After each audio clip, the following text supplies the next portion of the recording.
You know, usually when you think about ancient battlefields, there's this expectation of just intense sensory horror. Oh, absolutely. Like picture the dust, the blood, the sheer sweat of tens of thousands of soldiers clashing in the middle of the intense heat of the Middle East. Yeah, it's gritty. It's visceral. Right. It's an absolute slaughterhouse, and frankly, it probably smelled terrible. Yeah. I mean, the reality of ancient warfare is pretty much the definition of squalor and exhaustion. Yeah. You have thousands of men and horses packed together. Mm. You've got adrenaline, fear, dysentery running through the camps. It's not an environment that produces pleasant aromas. Exactly. But then you step into the historical accounts of Alexander the Great, and that whole assumption completely breaks. It really does. Because we're looking at these ancient texts today, specifically the memoirs of a guy named Aristoxenus, who was a philosopher and roughly a contemporary, and he claims that Alexander had this naturally pleasant odor. Yeah, it's a bizarre detail. The sources literally say his skin, his breath, and his clothes exuded a fragrance, which is wild. This detail that a man covered in the blood and dust of 5.2 million square kilometers of conquered territory smelled like perfume. It's actually the key to unlocking Alexander. It is, because it wasn't just, some weird physical trait. It was the ultimate psychological weapon. Right, because of what smells meant back then. Exactly. The ancient Greeks explicitly associated pleasant scents with gods and heroes. Immortals didn't sweat. They exuded ambrosia. Wow. So when rumors spread that the king smelled like a deity, this wasn't just a casual observation about his hygiene. Right, it's not just, oh, he uses a nice soap. No, it was a physical manifestation of his supposed divinity, a narrative that he and his inner circle aggressively cultivated. So welcome to today's deep dive. Our mission today is to examine a massive stack of sources on Alexander III of Macedon. And the goal isn't just to, recite a list of ancient battles. Do you want to get into the mechanics? Exactly. We are deconstructing the mind, the strategy, and the myth of a man who conquered the known world by age 30 and literally never lost a single battle. Which is just an unbelievable track record. We are looking at a figure who lived a really short, explosive life, from 356 to 323 BC. Yeah. And his empire stretched from Greece all the way to modern-day India. Covering, 5.2 million square kilometers? Right. It's an area roughly the size of modern-day Australia. Okay, let's unpack this, because you don't accidentally conquer a continent. You don't just stumble into becoming a god. The foundation has to be poured early. So to understand the conqueror, we first have to understand the child. And that foundation was poured by two absolute forces of nature who essentially weaponized their own child's upbringing. His parents. Right. He was born in Pella, the capital of Macedon, to King Philip II and his principal wife, Olympias. And I have to say, the political environment of their dynasty, the Argead dynasty, was basically a snake pit. Let's focus on his mother for a second, Olympias, because she is just a masterclass in ancient propaganda. She really was. She was a princess from Epirus, which was a neighboring kingdom. And the mythology surrounding her pregnancy with Alexander is just wild. Yeah. According to Plutarch, she spread this legend that on the eve of consummating her marriage to Philip, she dreamt her womb was struck by a thunderbolt. A thunderbolt? I mean, subtle, right? Right. Well, a thunderbolt is the undeniable symbol of Zeus. Olympias was heavily implying and really leaning into the rumor that Alexander's true father wasn't the mortal King Philip, but the king of the gods himself. And then Philip supposedly had a dream too, right? Yeah, he dreamt he sealed her wound with a wax seal engraved with a lion. Which just reinforces this whole idea of supreme, untouchable royalty. And even the timing of his birth was mythological. Exactly. On the exact day he was born in 356 BC, the Temple of Artemis in Ephesus, which was literally one of the 7 wonders of the ancient world, burned to the ground. The joke at the time was that Artemis, the goddess of childbirth, was too busy attending Alexander's birth in Macedon to bother saving her own temple in Asia Minor. It's brilliant PR. It really is. But let me push back on this a bit. Is this just ancient people being superstitious, or was this a calculated political strategy from day one? Did a young Alexander actually believe his mother's bedtime stories, that he was a demigod? Well, what's fascinating here is that if you are told, from the moment you can comprehend language, that your destiny is divine, that line between political strategy and genuine belief blurs permanently. Right. It just becomes your reality. Exactly. Yeah. But practically speaking, it gave him an aura of superhuman invincibility. If your own troops believe you are the literal son of Zeus, their morale is going to be unbreakable. And if your enemies believe it, or even just fear it might be true, that's a massive psychological advantage before a single sword is drawn. Absolutely. So he has his mother whispering godhood into one ear, and in the other ear he has his father, Philip II. Who is this hardened, brilliant, pragmatic military commander? Right, constantly away, expanding the borders of Macedon. Philip is reforming the army, inventing new siege tactics, actually bleeding on the battlefield. And there's this incredible story about a 10-year-old Alexander that perfectly illustrates how he absorbed his father's world. The taming of the horse, Bucephalus. Oh, this is such a good story. Yeah. Yeah. So a Thessalian trader brings this massive, magnificent horse to Philip, offering to sell it for 13 talents. And just to put that in perspective, 1 talent was roughly the amount needed to pay a warship's crew for an entire month. So 13 talents is... It's an exorbitant, kingly sum. Right. But the horse is totally unmanageable. It refuses to be mounted, it's rearing up, kicking, violently terrified.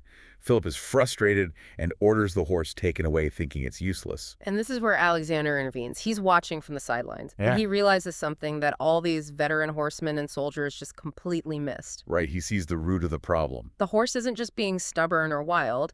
It's terrified of its own shadow dancing on the ground in front of it. So this 10-year-old kid runs out, takes the reins, and physically turns the horse around to face the sun.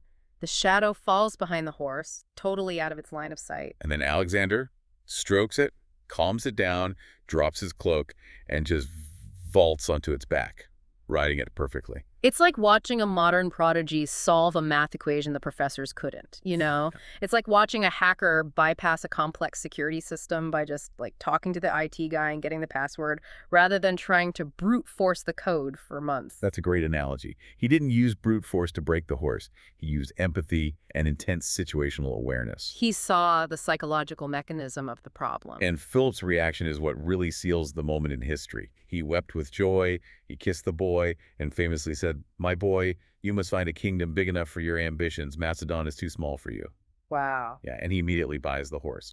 Alexander names him Bucephalus, which means ox head, likely due to the shape of the horse's head or maybe a branding mark. And that horse becomes his defining companion, carrying him all the way to India. Right. But more importantly, Philip realized in that moment that he couldn't just hand this kid a sword. He needed to furnish that incredible intellect. He needs the ultimate tutor, and Philip doesn't cut corners. He literally hires Aristotle. The greatest mind of the era. Yeah. He sets up this private boarding school at the Temple of the Nymphs in Mieza for Alexander and the sons of Macedonian nobles. These are the kids who will grow up to be his top generals, his famous companions. And to pay for this, Philip actually agrees to rebuild Aristotle's hometown of Stagera, which Philip's own army had previously destroyed, and he frees its enslaved citizens. That is a very heavy tuition fee. It really is. But Aristotle provided a curriculum that encompassed medicine, morals, religion, logic, statecraft. The most vital text, though, was an annotated copy of Homer's Iliad, prepared specifically for Alexander. The story goes he kept that copy under his pillow with a dagger for his entire life. He did. But wait, Aristotle is a philosopher. He's teaching ethics and metaphysics. Did having a philosopher for a teacher actually translate into making Alexander a better killer? Or just a more cultured one? Like, doesn't philosophy usually breed caution and contemplation? Well, not ancient Greek philosophy. Aristotle instilled a deep, romantic love for the Homeric ideals of honor and glory, won through martial prowess. Oh, I see. Yeah. Alexander didn't read the Iliad as a tragic poem. He read it as an instruction manual. He saw himself as the literal reincarnation of Achilles. Wow. Furthermore, Aristotle taught him that Greek culture was inherently superior to all others, which really planted the seed for his later obsessive desire to Hellenize the East. And there was a practical intelligence gathering element to this education too, wasn't there? Because the Macedonian court wasn't just Greeks. Precisely. Philip's court hosted high-ranking Persian exiles nobles who had fled the massive Achaemenid Empire to the east. While the other boys were playing, Alexander was interrogating these exiles. He was asking them highly technical questions. What are the exact distances between the major Persian administrative capitals? What is the condition of the royal roads? What are the defensive capabilities of the regional satraps? So he was essentially building a military dossier on the Persian Empire before he even had hair on his chin. Exactly. Okay, so he has the theory, the mythology, and the intelligence. But education is theoretical, right? The brutal reality of Macedonian politics forced him to apply his lessons immediately. He doesn't get to graduate peacefully. No, to wear the crown, he has to survive his own family. The biggest threat to Alexander's future didn't come from a Persian army. It came from Philip. Because Macedonian kings were polygamous. Right, primarily for forging political alliances. But Philip's final marriage to a young noblewoman named Cleopatra Eurydice triggered an existential crisis for Alexander. Because Cleopatra Eurydice was a full-blooded Macedonian. While Olympias, Alexander's mother, was from Epirus, she was a foreigner. If Cleopatra had a son, that child would be a pure Macedonian heir. Alexander would suddenly look like a very disposable half-breed. And that tension explodes spectacularly at the Yes. wedding banquet. Everyone is heavily intoxicated. Cleopatra's uncle, a powerful general named Attalus, stands up to give a toast, and he publicly prays to the gods that this new union will finally produce a legitimate heir to the kingdom. Which is a direct, undeniable insult. He is calling the crown prince a bastard to his face in front of the entire Macedonian nobility. And Alexander snaps. He hurls his wine cup at Attalus and screams at him. And Philip, who is completely drunk, reacts to this disrespect by drawing his sword and lunging at his own son. But Philip is so intoxicated, he trips over a banquet table and falls flat on the floor. Right. And Alexander, this teenager standing over the most feared warlord in the world, just looks down and mocks him. He sneers, "See there, the man who makes preparations to pass out of Europe into Asia, overturned and passing from one seat to another." Chilling. That isn't just teenage rebellion. That is ice-cold contempt. It highlights this intense, competitive psychological dynamic between father and son. Alexander was terrified Philip would conquer the world before him. He complained to his friends that Philip would leave him no great or brilliant achievement to be displayed to the world.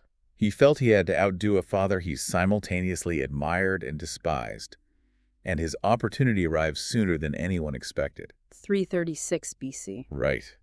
At another wedding in the old capital of Ægai, Philip is walking unguarded into the theater to show the crowd his approachability.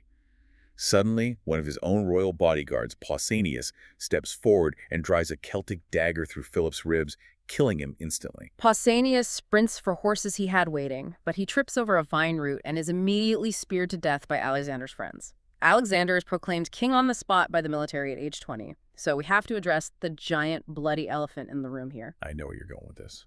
Was this a coordinated hit by Olympias and Alexander? Well, the official narrative released by the Macedonian court was that Pausanias was acting out of a personal, convoluted vendetta involving a lack of justice from Philip over an earlier assault. But the timing is almost laughably convenient for Alexander. Very convenient. Philip is dead. The assassin is immediately silenced so he can't be interrogated, and Alexander takes the throne just as his position was most threatened. Did they ever find hard evidence? In antiquity, rarely. But ancient historians heavily implied that Olympias was the mastermind. She certainly had the motive, and her actions immediately following the assassination are chilling. What did she do? While Alexander is off securing the borders, Olympias uses the chaos to murder the rival queen, Cleopatra Eurydice, and literally roasts her infant daughter alive over a bronze pan. Good God. And how does Alexander react to his mother doing that? He was reportedly furious with her, but not necessarily out of pure morality. It was more because it made him look like a tyrant. I mean, he wasn't exactly keeping his own hands clean either. No, he immediately initiated a ruthless purge. He executed his cousin, the former king Amyntas. He executed 2 princes from the region of Lynkestis, and he specifically ordered the assassination of Attalus, the general who insulted him at the wedding, who is currently in Asia commanding the vanguard of the army. Was that pragmatic or just incredibly paranoid? Because killing off your own family and top generals signals to everyone else that no one is safe, which ironically seeds the exact rebellions he was trying to prevent. It was ruthless pragmatism born of necessity. You have to understand the Macedonian mindset at the time. Weakness is death. Alexander couldn't launch a massive invasion of the Persian Empire if he had to constantly look over his shoulder at usurpers back home. He had to cauterize the political wounds in Macedon immediately. But the bleeding didn't stop in Macedon. The Greek city-states to the south hear that Philip the Conqueror is dead, and this 20-year-old kid is in charge. Demosthenes in Athens is literally celebrating in the streets. Yeah, Thebes and Athens declare rebellion, thinking they can finally shake off Macedonian hegemony. But they catastrophically underestimated him. They really did. Alexander didn't negotiate. He mustered his cavalry and force-marched his army south with a speed that shocked the ancient world. He covered the distance from the Balkans to Thebes so fast the Thebans thought it was a bluff. Let's talk about what happens when he gets to Thebes. Because this isn't just a battle, this is an annihilation. Thebes refused to submit, so Alexander breached the walls, and the Macedonian army slaughtered the defenders. But the punishment went far beyond standard warfare. He ordered the entire city of Thebes, one of the oldest, most mythologically and politically important cities in Greek history, razed to the ground. Completely leveled. Every building, save for the temples and the house of the poet Pindar, was demolished. Thousands were killed, and the surviving 30,000 citizens were sold into slavery. He literally wiped a superpower off the map. Securing the flanks in Greece wasn't about revenge. It was about protecting the supply lines. He needed to leave Greece completely paralyzed by fear so he could march east without worrying about an army hitting his rear. And it worked. Athens immediately surrendered and begged for mercy. But amidst this military terror, there is this incredible, surreal encounter in Corinth that gives us a window into his psyche, the Diogenes encounter. Ah, yes. Diogenes the Cynic. He goes to see this philosopher, and Diogenes is a legendary figure who rejected all societal norms, wealth, and status. He literally lived in a large ceramic storage jar in the marketplace. He believed virtue was better revealed in action than in theory. So picture the visual. The most powerful, wealthy, terrifying young king on the planet, trailing an entourage of heavily armed, wealthy aristocrats, walks up to an unwashed man lounging in a clay jar. It's quite the contrast. Right. Alexander stands over him, casts a massive shadow, and asks if there is anything, any favor, any wealth, any power he can give him. And Diogenes doesn't even stand up. He just looks at Alexander and says, yes, stand a little to the side as you are blocking the sunlight. The audacity is staggering. Alexander's generals start laughing, waiting for the king to order the man's execution for, lèse majesté. But Alexander stops them. He is genuinely delighted. He reportedly says, if I were not Alexander, I would like to be Diogenes. It's a profound statement. So what does this all mean? Why would a warlord who just burned Thebes to ash respect a vagrant? I mean, I think it shows his complex duality. He was a ruthless warlord who simultaneously deeply respected pure intellectual autonomy. Exactly.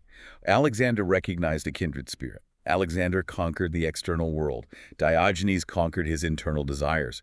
Both men had achieved complete mastery over their domains and were completely immune to the opinions of ordinary men.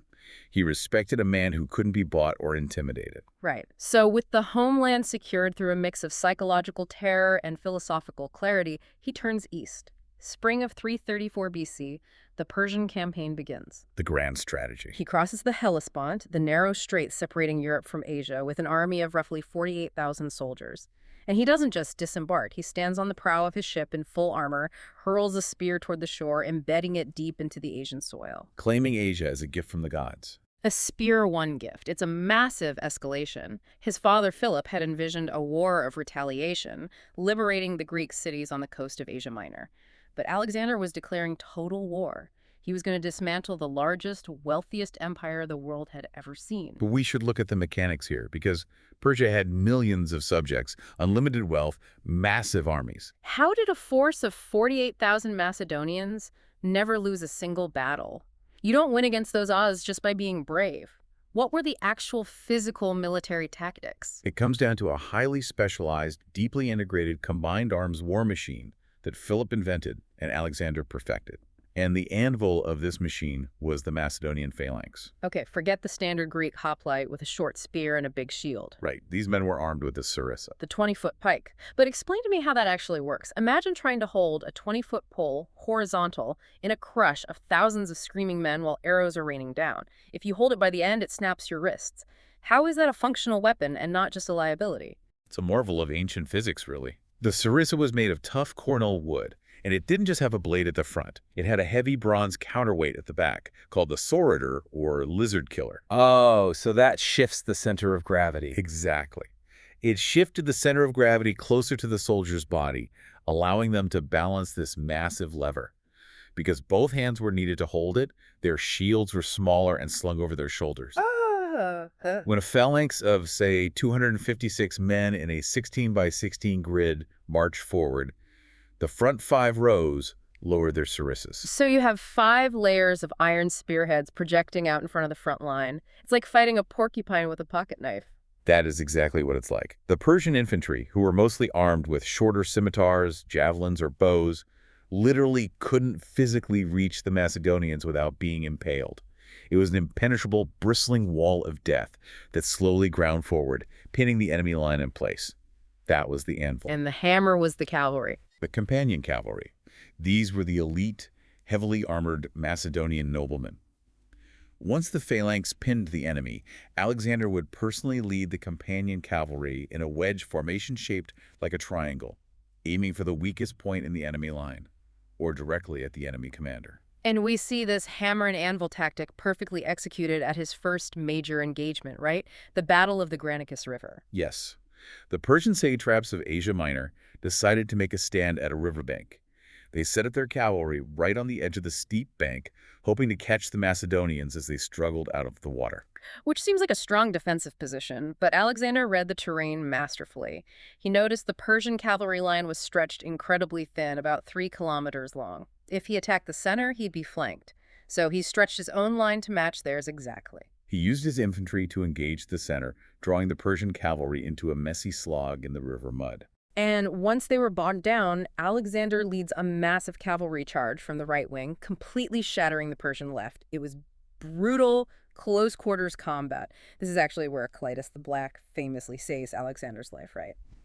Yeah, by chopping off the arm of a Persian noble who had an axe raised over Alexander's head, the Persian line collapses. The victory at Granicus opened up all of Asia Minor, but the Persian king, Darius III, finally realizes he can't leave this to his regional governors. He mobilizes the royal army, an absolutely massive force, and marches to meet Alexander at the Battle of Assus in 333 BC. And Darius actually pulls off a brilliant strategic move before the battle even starts. He manages to maneuver his massive army behind Alexander, cutting off the Macedonian supply lines back to Greece. So Alexander is forced to turn around and fight on a narrow coastal plain squeezed between the mountains and the sea.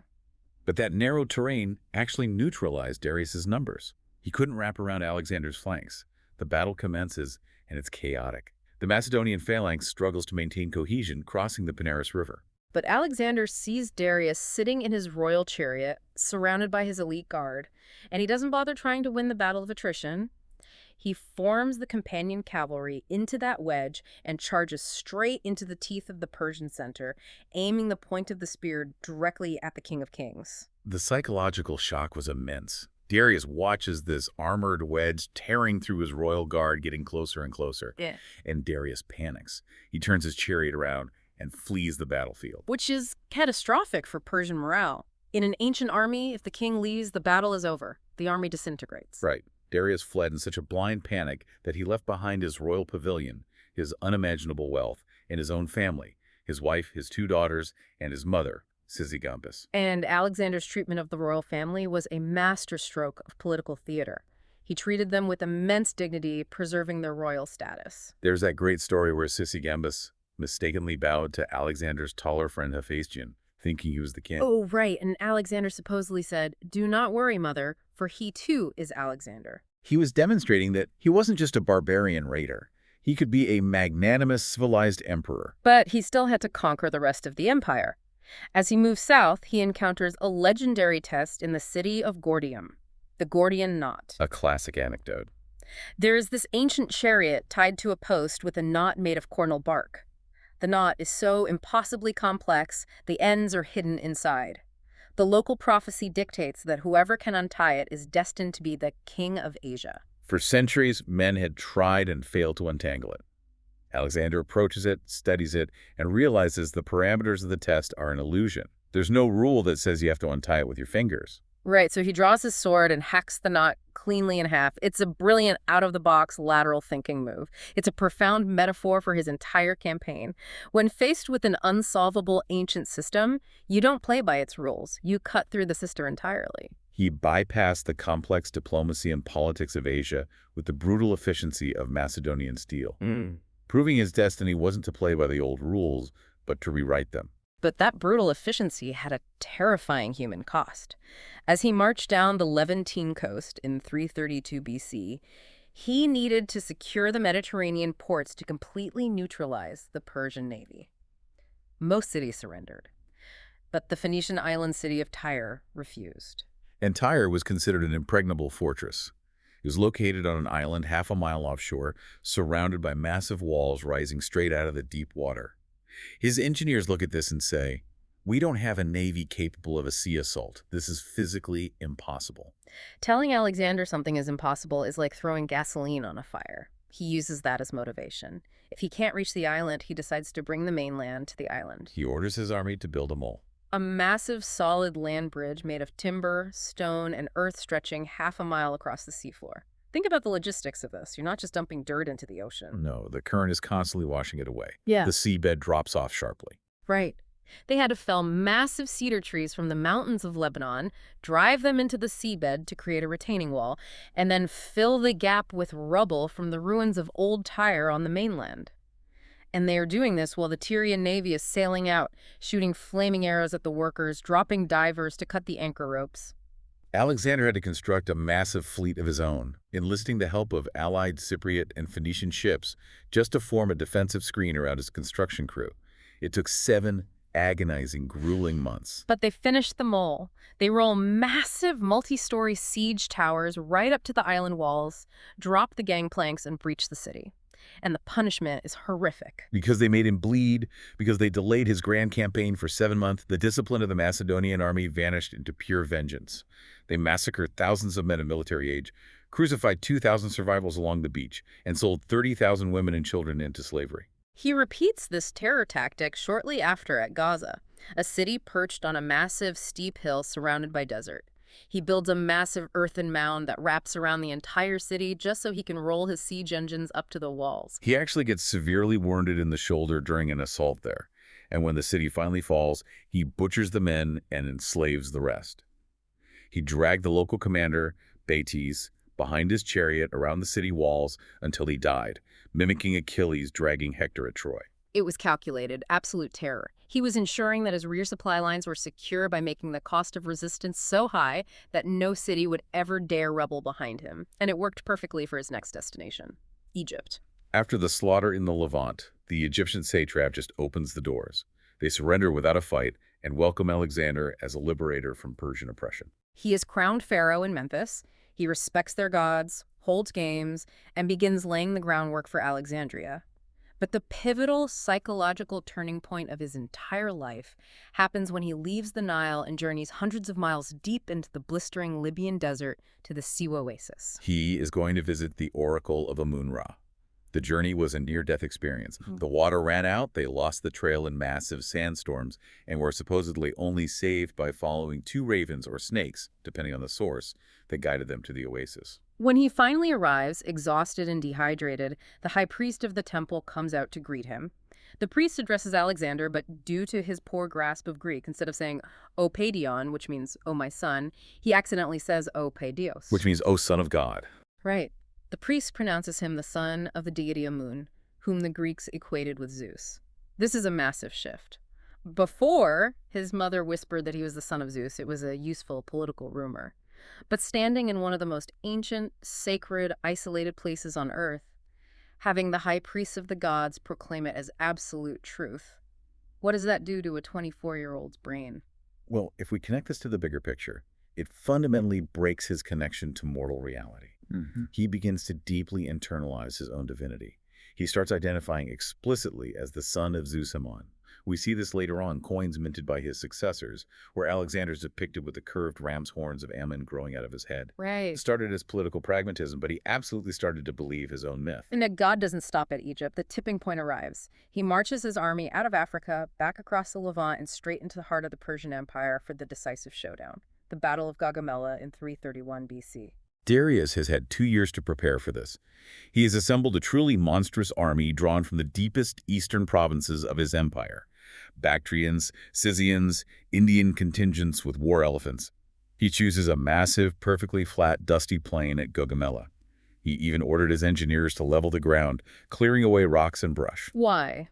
Because he wants to use his ultimate weapon without tripping on uneven terrain, scythed chariots. Yes. Heavy chariots with meter-long iron blades attached to the wheel hubs and the yoke, they're designed to charge at full speed into a densely packed infantry formation, literally chopping men's legs off and shattering the lines so the Persian infantry can pour into the gaps. It sounds like an ancient meat grinder. A phalanx is designed to pack men as tightly together as possible. A scythed chariot charging into a 16 by 16 block of men would be a massacre. How do you counter that? You counter it with supreme psychological discipline and muscle memory. Alexander drilled his phalangites relentlessly. When the Persian chariots charged, the Macedonians didn't brace for impact. Instead, upon a specific auditory signal, a trumpet blast or rhythmic chant over the roar of battle, the phalanx stepped obliquely, creating large, V-shaped lanes right through their own formation. Wait, if they open lanes, wouldn't the horses just aim for the soldiers anyway? This is where understanding animal psychology is crucial. A horse is a prey animal. It will naturally refuse to charge headfirst into a solid wall of bronze shields and spears. It seeks the path of least resistance. Ah, of course. By opening clear, empty lanes, the horses instinctively funneled themselves directly into the gaps. The chariots raced harmlessly through the Macedonian lines, and as they passed, the lightly armed troops in the rear simply pulled the drivers down and speared the horses. The ultimate weapon was neutralized in seconds. That is breathtaking coordination. With the chariots destroyed, the battle devolved into a massive, swirling dust cloud. Alexander's left flank, commanded by his veteran general Parmenion, is getting absolutely crushed by the Persian right. But Alexander notices that as the Persian cavalry moves to flank Parmenion, a gap opens in the Persian center. He doesn't hesitate. He forms the companion cavalry into a wedge and drives it directly into that gap, straight at Darius once again. And the script repeats. Darius sees the Macedonian king charging through the dust, spears flying, men dying all around him. His nerve breaks. He turns his chariot and flees the battlefield. His army collapses. Alexander has officially broken the back of the Achaemenid Empire. Darius escapes east into the mountains, but he is a broken king. He is eventually deposed, taken prisoner, and fatally stabbed by his own relative, a satrap named Bessus, who leaves him dying in an ox cart by the side of the road as the Macedonians approach. Alexander supposedly finds Darius just after he dies. And rather than mounting his enemy's head on a spike, he throws his own cloak over the corpse. He gives Darius a regal, honorable Achaemenid funeral back in Persepolis. And conveniently, Alexander claims that with his dying breath, Darius thanked him for treating his family so well and named Alexander as the rightful successor to the Persian throne. It's the ultimate political spin. Alexander didn't want to be viewed as a foreign occupier. He wanted to be the legitimate, avenging king of kings. Bessus, the man who killed Darius, was later hunted down, his nose and ears were cut off in the traditional Persian punishment for traitors, and he was executed. But this desire to be the legitimate Persian king makes his next major action incredibly perplexing. The burning of Persepolis. He marches into the ceremonial capital of the empire. The wealth is staggering. We're talking about requiring thousands of mules and camels just to carry away the gold and silver from the treasury. He allows his troops to loot the city for days. But then, the ancient sources tell us that during a massive drunken victory banquet, a fire breaks out. It starts in the Eastern Palace, the Palace of Xerxes, and quickly engulfs the entire complex, destroying the most sacred and beautiful cultural site in Persia. Was this a drunken accident or a calculated strategic destruction? Plutarch and Diodorus heavily lean into the narrative that it was instigated by a Greek courtesan, a hetaira named Thais. She supposedly stood up during the banquet and said it would be her greatest achievement to burn the palace of the king who had burned Athens a century earlier. Alexander, completely drunk, grabs a torch and leads a procession to light the palace on fire. Modern historians debate this heavily. Some argue it was a calculated political act to signal to the Greek world that the war of vengeance was officially over. But the sources note he ordered the fire put out almost immediately when he realized the extent of the destruction. It suggests impulse, the violent drunken rage he inherited from his father, overriding his Aristotelian education. I really question whether this was a strategic blunder. How do you claim to be the rightful king of Persia if you just burn down its cultural heart? The ashes of Persepolis mark a dark shift. Alexander realizes that to govern an empire stretching from the Balkans to Afghanistan, he can't just rely on a few thousand Macedonian spears. He has to integrate the conquered into the administration. He begins appointing Persian nobles as regional satraps. He starts wearing elements of traditional Persian royal dress, the diadem, the striped tunic, the royal sash. To the fiercely independent Macedonians, this is deeply offensive. They view the Persians as defeated barbarians. Seeing their warrior king dress in silk and adopt effeminate Eastern customs disgusted them. But the absolute breaking point was his attempt to introduce proskynesis. Proskynesis was the traditional Persian court etiquette. It involved blowing a kiss, bowing, or full prostration on the ground before the king, depending on your social rank. To a Persian, it was simply a sign of deep respect for the social hierarchy. But to a Greek, you only bow to the gods. For a mortal king to demand prostration meant he was demanding divine worship. When Alexander tries to introduce this at a banquet, hoping his Macedonian generals will follow the lead of the Persian nobles, it goes terribly. The Macedonians openly mock the Persians bowing, and Callisthenes, the court historian, outright refuses to do it. Alexander has to abandon the practice for Greeks, but the damage is done. They think he has lost his mind to megalomania. And as the resentment grows, paranoia sets in. Plots against his life start to emerge. A young page boy plot is uncovered. But the real earthquake is the Philotas affair. Philotas is the commander of the elite companion cavalry. He is accused of knowing about an assassination plot and failing to report it to Alexander. Is he actually guilty? Probably just guilty of arrogance and poor judgment. But under torture, he confesses to a broader conspiracy. Alexander has him executed by javelins. But the real problem is Philotas's father. His father is Parmenion. Parmenion is the most senior respected general in the army. He was Philip's right-hand man. And he is currently stationed hundreds of miles to the rear in Ecbatana, guarding the royal treasury and commanding a massive garrison. Alexander knows that when Parmenion hears his son has been executed, he will likely rebel, taking the treasury and the supply lines with him.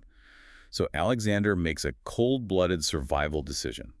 He sends assassins racing across the desert on racing camels. They arrive in Ecbatana, hand Parmenion a forged letter from his son, and while the old general is reading it, they stab him to death. It's a mafia hit. The trust between Alexander and his veteran Macedonian officers is shattered, and this tension spectacularly detonates a few years later with the tragedy of Cleitus the Black. We mentioned Cleitus earlier. He was the cavalry commander who literally severed the arm of the Persian noble at Granicus, saving Alexander's life. He was the brother of Alexander's childhood nurse. He represented the old guard of Philip's veterans. Fast forward to 328 BC. The army is bogged down in grueling guerrilla warfare in Bactria and Sogdiana, modern-day Afghanistan. They are at a banquet in Samarkand. It's a festival day to Dionysus. Everyone is heavily drinking unmixed wine. Flatterers are praising Alexander, claiming his achievements dwarf those of his father Philip, and mocking the Macedonian commanders who had recently suffered a minor defeat. Cleitus, fueled by wine and years of simmering resentment over the Persian clothing and the arrogance, snaps. He stands up and starts yelling. He accuses Alexander of forgetting Macedonian ways, of claiming divine parentage to dismiss Philip's legacy, and reminds him that it was the blood of Macedonians, his blood, that put Alexander on the throne of Asia. He holds up his right hand and shouts, "This is the hand that saved you at Granicus." Alexander goes blind with rage. He tries to lunge at Cleitus, but his bodyguards physically restrain him and pull Cleitus out of the room. But Cleitus breaks free, comes back through another door, and quotes a tragic play insulting the king. Alexander grabs a spear from a guard, breaks free, and hurls it across the room. It drives straight through the chest of the man who saved his life. Cleitus falls dead. The remorse was instantaneous and completely debilitating. The adrenaline and the alcohol drop, and Alexander realizes what he has done.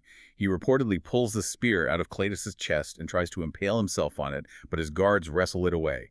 He locks himself in his tent, crying, refusing to eat or drink for 3 days, calling himself the murderer of his friends.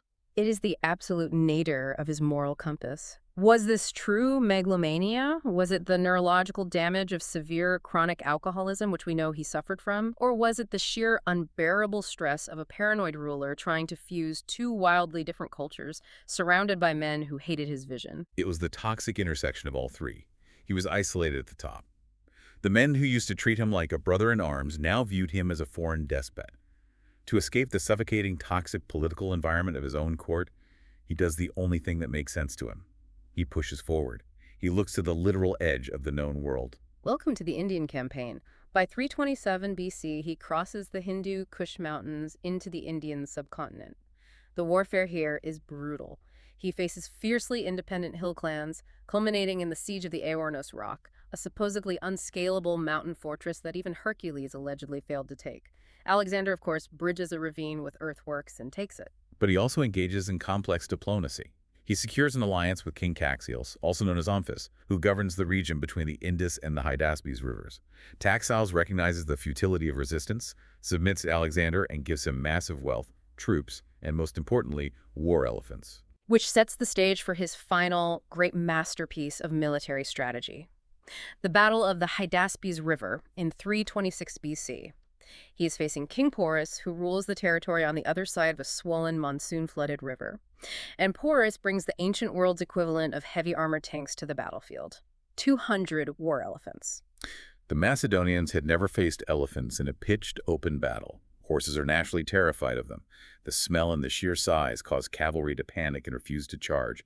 The massive beasts act as mobile siege towers, breaking infantry lines and trampling men to paste. So how do you defeat an army of tanks with spears? Alexander brilliantly sneaks a large portion of his army across the flooded river under the cover of a massive thunderstorm at night, completely outflanking Porus. But when the battle joins, the elephants are unleashed. Alexander uses his mobile cavalry to drive the Indian cavalry inward, compressing Porus's lines. Yeah. As the elephants charge the Macedonian phalanx, Alexander orders a chilling tactic. Rather than standing firm, the phalanx opens its ranks, allowing the massive beasts to pass through. Once surrounded, the Macedonians use their long sarris not to strike the thick hide of the elephant, but to strike upwards. They aim for the mahouts, the elephant handlers riding on top. They spear the drivers, and then they strike the elephants in the soft spots, the eyes, the underbelly. The animals go completely mad with pain and terror. Without drivers to guide them, they turn around and start trampling their own troops, crushing the dense Indian infantry. It was an absolute bloodbath, but a tactical triumph. Porus fought to the bitter end, towering over the battlefield on the largest elephant. He was bleeding from multiple wounds. When he was finally captured and brought before Alexander, Alexander asked him, through an interpreter, how he wished to be treated. And Porus stands tall and says, "Treat me as a king would treat another king." Alexander respects strength above all else. He is so moved by Porus's valor that he doesn't just restore his kingdom, he expands it, adding conquered territories to Porus's domain, turning a bitter enemy into a fiercely loyal vassal. And just a fun detail from the sources, Alexander was so impressed by a specific elephant that fought bravely defending Porus that he dedicated it to the sun god and named it Ajax. But the victory at Hydaspes broke the army. The monsoons were relentless. It had rained solidly for 70 days. The men's clothes were rotting off their bodies. Their bronze armor was corroding. Their weapons were rusting. The horses' hooves were degrading from the constant wet. They were physically and mentally destroyed. Here's where it gets really interesting, because this is the tragic irony of Alexander the Great. He defeats every enemy in the world, but is finally defeated by his own men. The mutiny at the Hyphasis River, also known as the Bees. They had marched thousands of miles from Macedonia. And then, scouts bring back intelligence about what lies ahead. Across the Ganges River is the Nanda Empire of Magadha. The rumors state they can field an army of 200,000 infantry, 80,000 horsemen, and 6,000 war elephants. The Macedonians hear 6,000 elephants and they just snap. They drop their weapons and refuse to march another step east. Alexander tries everything. He tries to inspire them with speeches of endless glory. He tries to shame them, claiming they're abandoning their king in a hostile land. He rages. But his veteran general, Coenus, steps forward to speak for the men. It's an incredibly tense moment. Coenus pleads with Alexander. He points to the ragged, scarred men, so they have won him the world, but there must be an end to warfare. They are tired. The men long to see their parents, their wives, their homeland one last time before they die. Alexander is devastated. He sulks in his tent for 3 days, pulling in Achilles, hoping the men will break and come begging for forgiveness. But the camp remains silent. The army's will is harder than his. Finally, to save face, he consults the seers, declares that the omens for crossing the river are unfavorable, and yields. He orders the construction of 12 massive altars to the gods to mark the furthest extent of his conquest and orders the army to turn south. It is the first and only time he ever backed down. But the journey home is not a victory parade. It is a descent into hell. During a campaign against the Malian people in the Indus Valley, Alexander's frustration boils over. During a siege, he grabs a ladder and is the first man over the city wall. He is completely cut off, surrounded by enemies, fighting for his life. An Indian archer fires a massive arrow that punches right through his armor and embeds deeply into his lung. He collapses, air and blood bubbling from the wound. His guards finally breach the gates and shield his body, but he is at death's door. The ancient surgery required to save him is gruesome. They literally had to saw the wooden shaft off the arrow and then surgically cut the barbed iron head out of his chest cavity without modern anesthesia or antibiotics. His survival is a medical miracle, but his physical health, his respiratory capacity is permanently compromised, Yeah. and his judgment is failing. Rather than taking the safer naval route or the northern land route back to Babylon, he decides to march a large portion of his army through the Gedrosian Desert in southern Iran. Why? To punish them for the mutiny. Partly, but primarily out of sheer ego.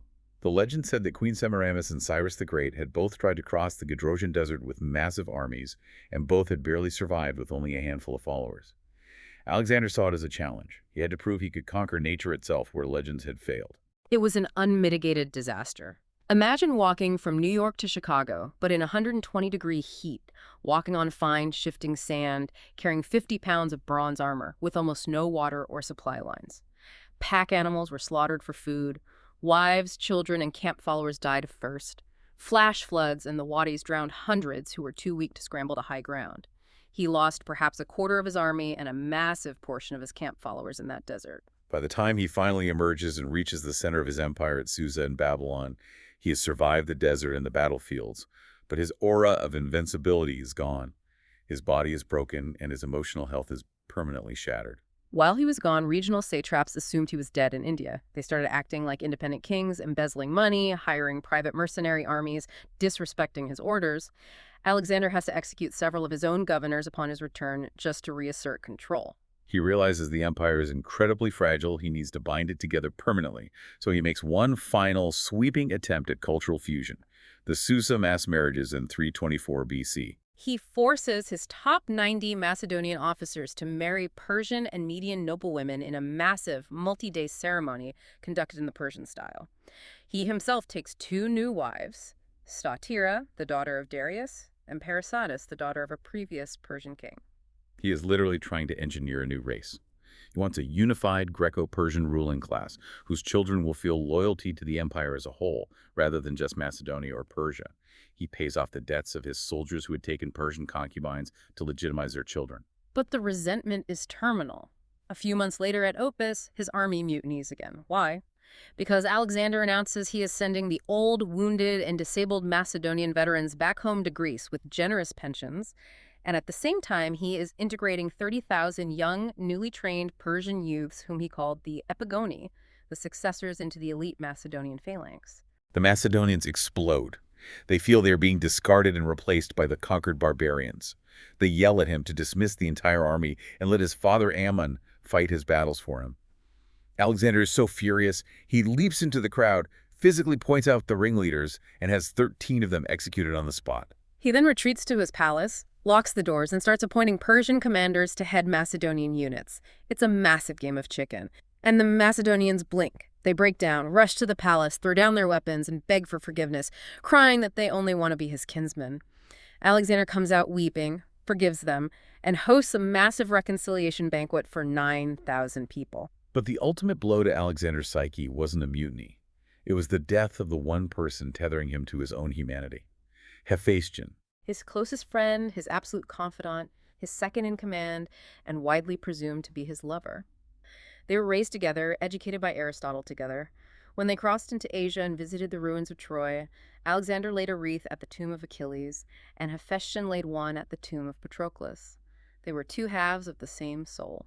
In late 324 BC, while in Ecbatana, Hephaestion falls ill with a fever, likely typhoid, and suddenly dies.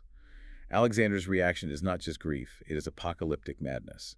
He lays on the body weeping for a day and a night until he has to be physically dragged away. He orders the attending physician crucified for failing to save him. He cuts his own hair. He orders the manes and tails of all the cavalry horses shorn in mourning. He bans all music in the empire. He orders the construction of a funeral pyre in Babylon that was essentially a multi-story ziggurat adorned with gold, costing 10,000 talents, an incomprehensible sum that could fund armies for years. He sends emissaries to the oracle at Siwa, begging the priest to declare Hephaestion a god. They compromise and declare him a divine hero. Modern historians overwhelmingly agree that the death of Hephaestion triggered a deep, detached mental decline in Alexander. He threw himself into a brief, bloody campaign against a local mountain tribe, the Kusians, essentially slaughtering them as a human sacrifice to Hephaestion's ghost.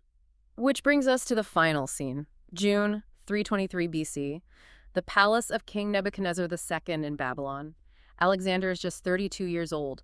He has survived arrows, swords, deserts, and mutinies. He is actively planning his next massive endeavor, a naval invasion to circumnavigate and conquer the Arabian Peninsula. He attends a late-night drinking party hosted by a friend named Medius of Larissa. He drinks heavily, downing a massive bowl of unmixed wine to the health of Hercules. And suddenly he cries out in agony as is struck in the back by a spear. He is carried to his bed. He falls violently ill with a high fever. He is bedridden. Day by day, his condition deteriorates. Over the course of 11 to 14 days, he loses the ability to walk and finally, the ability to speak. The common soldiers outside the palace realize something is horribly wrong. Terrified that their invincible king is dead and the generals are hiding it, they threaten to riot. In a deeply moving, silent finale, the commanders allow the men to filter into the bedroom without their armor. Thousands of battle-hardened veterans slowly file past his bed. Alexander, too weak to speak, only manages to silently lift his head and weakly wave his hand to his men as they pass. On the evening of June 10th or 11th, Alexander the Great dies. The mystery of what killed him is one of history's greatest medical whodunits. The theories have fueled thousands of papers. Let's debate them quickly. What is the natural death argument? Malaria and typhoid fever are the strongest natural candidates. Babylon in the summer is surrounded by stagnant swamps, ripe for malarial mosquitoes. Typhoid was also rampant. Given his immune system was severely compromised from the lung wound in India, the extreme stress, and his chronic severe alcoholism, his liver and body were primed for catastrophic failure. But there is a bizarre detail in the sources. Plutarch claims that for 6 days after his death, his body showed absolutely no signs of decay, despite sitting in the sweltering heat of Babylon. Yes, the ancients viewed this as final proof of his divinity. But modern medical analysts have suggested a fascinating theory: Guillain-Barré syndrome. It's an autoimmune disorder often triggered by a bacterial infection, like Campylobacter from undercooked food. It causes severe ascending paralysis. If he had Guillain-Barré, his respiratory system would have been paralyzed to the point where his breathing was imperceptible. He might have been in a deep coma, temperature dropping, declared dead days before his brain actually died. That is utterly horrifying. The idea that the most powerful man on earth was trapped in his own paralyzed body, listening to his generals argue over his empire, unable to move. But we also have to look at the poison theories, because the political timing is just as convenient as his father's assassination. The Roman historians loved the poison narrative. The primary suspect was Antipater, his viceroy in Greece. Alexander had recently ordered Antipater to be replaced, which was usually a death sentence. The theory is that Antipater gave his son, Iollas, who was Alexander's cupbearer, a highly toxic poison concealed in a mule's hoof. Modern toxicologists have actually modeled this. They point to Veratrum album, or white hellebore. It's a plant that, if fermented into wine, produces a slow, agonizing 12-day death that perfectly matches the symptoms recorded in the royal diaries: fever, severe abdominal pain, progressive weakness. Another wild theory from the text points to toxic bacteria in the water of the river Styx, which supposedly could eat through iron. Whether it was a mosquito, a failed liver, or an assassin's cup, the medical cause is secondary to the political reality. His death created an immediate, catastrophic power vacuum. On his deathbed, surrounded by his generals, unable to speak clearly, they supposedly asked him to whom he left the empire. And he whispers 2 words that doom the ancient world: toi kratistoi. To the strongest. It is the absolute worst possible thing you could say to a room full of heavily armed, ambitious, paranoid warlords who have spent the last decade conquering the earth. There is a historical theory that because of his fading voice, they misheard him. That he actually tried to say Crateroi, meaning Craterus, his highly capable, trusted commander who is currently marching back to Macedonia. But if they did mishear him, or if they conveniently chose to mishear him, the ambiguity was fatal. He handed his royal signet ring to his bodyguard Perdiccas, but the lack of a clear, unassailable heir doomed everything he had built. It triggered the wars of the Diadochi, the successors. 40 years of brutal, globe-spanning civil war. His generals tore the empire apart like wolves. Ptolemy hijacked Alexander's funeral cart and stole his mummified body, taking it to Egypt to legitimize his own rule. Seleucus carved out the massive eastern territories. Antigonus took Asia Minor. And in the crossfire of this massive geopolitical Game of Thrones, Alexander's bloodline was systematically eradicated.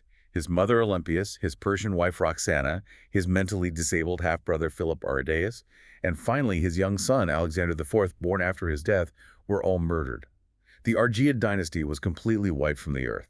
His empire shattered almost immediately, but his cultural impact fundamentally rewired human history. You cannot understand the ancient world without understanding Hellenization. Alexander founded over 20 cities bearing his name, stretching from Egypt to Afghanistan. The most famous, Alexandria in Egypt, became the intellectual, scientific, and commercial capital of the Mediterranean world.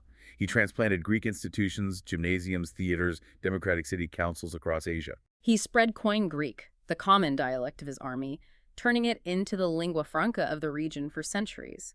It's the language the New Testament of the Bible was eventually written in. Without Alexander, early Christianity doesn't have a universal linguistic highway to spread across the Roman world. And the cultural fusion in the Deep East is mind-blowing. Let's look at Greco-Buddhism.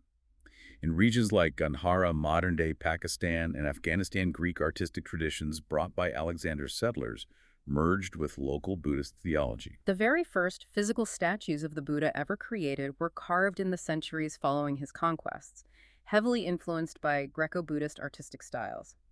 You have statues of the Buddha wearing Greek-style togas, bearing facial features modeled after the Greek god Apollo, protected by figures of Hercules holding his club. It is a stunning physical manifestation of two completely different worlds colliding. And we have to talk about the Roman fanboys. Every Roman general with an ego had an intense, almost pathological Alexander complex. He was the ultimate benchmark of glory. Pompey the Great styled his hair like Alexander and literally scoured the East until he found a 260-year-old cloak that supposedly belonged to Alexander, just so he could wear it during his triumph in Rome. Julius Caesar famously wept in front of a statue of Alexander in Spain. Why? Because Caesar was 32 years old, the same age Alexander was when he died, and Caesar realized he hadn't achieved a fraction of the glory the Macedonian king had. The obsession reached utterly bizarre levels during the Roman Empire. The Emperor Caracalla was so convinced he was the reincarnation of Alexander that he organized 16,000 of his Roman soldiers into obsolete Macedonian phalanxes centuries after the tactic had been proven useless against Roman legions. Emperor Caligula went to Alexandria, allegedly broke into Alexander's tomb, stole his actual breastplate, and wore it while riding his horse back and forth across a massive 2-mile floating bridge in Italy, just to mock the sea god Neptune. But beyond the generals and emperors, Alexander became a myth to the common people across totally different, even opposing cultures.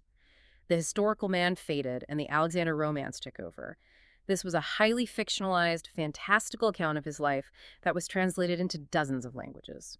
In Islamic traditions, he is widely associated with the figure of Dhu al-Qarnayn, the two-horned one mentioned in the Quran, who builds a massive wall of iron and copper to protect civilization against the end-of-days nations of Gog and Magog. In the Persian Shahnameh, the great national epic of Iran, the conqueror who destroyed their empire is brilliantly reimagined as a legitimate Persian Shah, a brother of Darius, who journeys to Mecca and searches for the Fountain of Youth. He transcended history and became a fundamental archetype of literature. Even today, in modern Greek folklore, hundreds of years later, there is a fable of a solitary mermaid who swims the Aegean Sea. She grasps the prow of ships in the middle of terrifying storms and asks the captain one question: is King Alexander alive? And if the captain knows what's good for him, he answers, he is alive and well and rules the world. If he says the king is dead, she turns into a monstrous gorgon and drags the ship to the bottom of the sea. It is a beautiful testament to how deeply he imprinted himself on the human imagination. He represented the absolute, terrifying limits of human potential. So we've tracked a boy who saw the shadow frightening a horse, to a tutored prince reading Homer, to a king who secured his throne with the blood of his family. We watched him construct a mole across the sea, hack through a magical knot, and shatter the largest empire on earth with a 20-foot spear. We saw him crack under the paranoia of godhood, murder his savior in a drunken rage, push his army past the limits of human endurance in India, and die prematurely in Babylon, leaving the world to burn in the hands of his successors. When we look at this through a modern lens, Alexander's life is the ultimate case study in the sheer, undeniable force of personality. It is a masterclass in audacity, lateral thinking, and breaking the accepted rules of engagement. But it is also a glaring, bloody cautionary tale. It shows exactly what happens when you possess boundless ambition but entirely lack an exit strategy. He built a massive, complex machine, but the entire engine ran on his singular, irreplaceable magnetism. The moment he died, the machine exploded. Which brings me to a final, mind-bending historical what-if, drawn straight from the ancient historian Diodorus. After Alexander died, his generals were going through his papers in Babylon, and they supposedly found his last plans, detailed written instructions for his next campaigns. The generals read them to the army, and they unanimously voted to abandon them because the scale of the plans was simply incomprehensible. If he hadn't died at 32, his next military moves were to build a fleet of 1,000 megaships in the Mediterranean.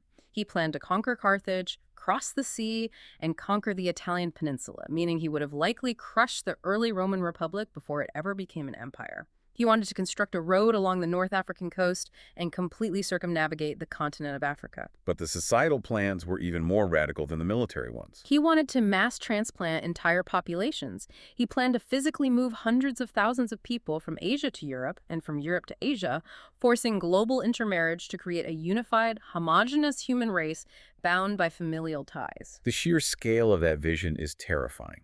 It is the dream of a god who views humanity as clay. So I leave you with this to ponder. If he had lived just 20 more years, would Alexander have successfully united the entire globe into a single, synchronized, culturally blended empire? Or would his paranoia, his alcoholism, and his complete lack of restraint have caused the ancient world to completely burn to the ground under the weight of endless war, leaving nothing but the sweet scent of a god king standing in the ashes?